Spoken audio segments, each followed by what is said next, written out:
Matt here at Firecrest Farms. I want to talk about watering today and do a little quick tour, maybe a little history too. 5 years ago I did not know what a plumeria or dragon fruit was. In fact, 4 years ago I didn't know what a dragon fruit was.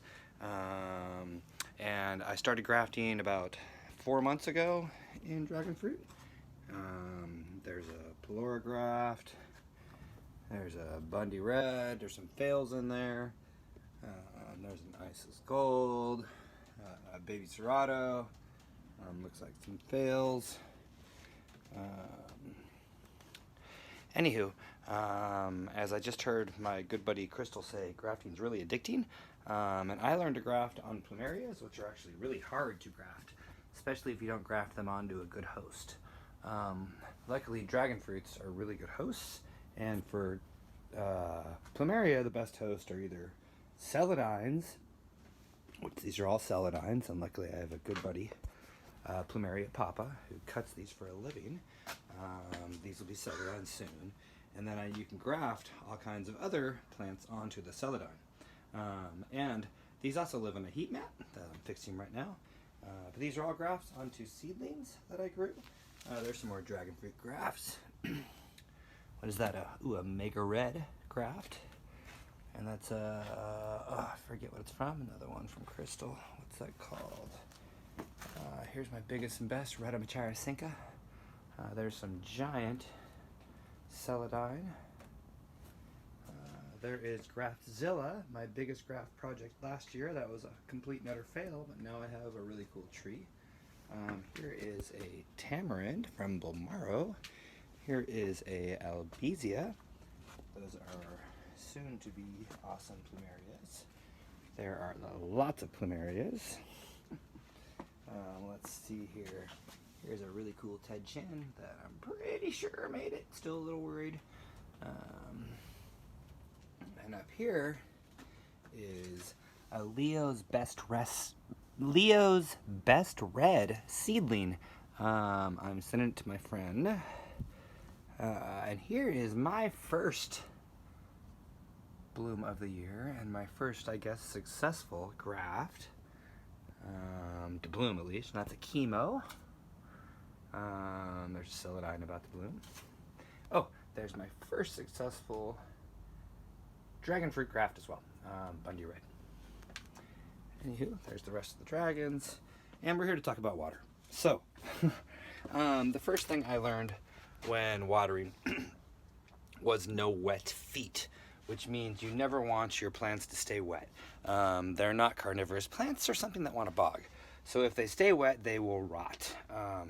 And you want it to be, I just have some water I got from my fish tank. You have an aquaponics system. And soon I'm hopefully going to have more space with an aquaponics company. This is way too dry. And what I mean is the soil just falls out. If you can put your finger in and look down and it's dry, and obviously this guy's all shriveled up. I brought a couple examples of ones we should water and shouldn't. So I'm just going to give it some water, even though it has no leaves. And that's because it's a seedling. If it was a cutting, like this Kanohi Sunburst, which is like 3 years old, and it still barely has leaves, I'm not even going to give it any water. Maybe I'll give it a teeny bit, because it has some on that side. But you don't give it water if it doesn't have leaves. Like this guy has leaves, and it's deceiving, because it looks like, yay, it's alive, but no, I know it's a cutting next to two little seedlings. This one, kind of questionable.